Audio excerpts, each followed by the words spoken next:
کہ یہ تو ویسے ایک اچھی بات ہے نا، یعنی ہم عام طور پہ یہ کرتے ہیں کہ کسی وزیر سے ملنا ہو، باس سے ملنا ہو تو بڑا اہتمام ہو کے، اور یہ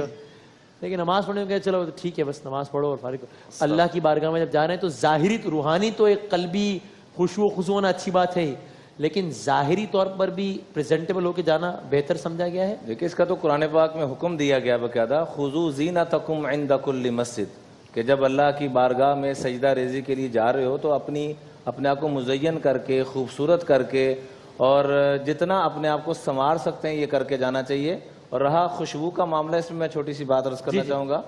کہ بنی اسرائیل میں بے حیائی کا نظام جو چلا اور بنیاد بنی تباہی اور بربادی کی، اس کی ایک وجہ علماء نے یہ بھی لکھی ہے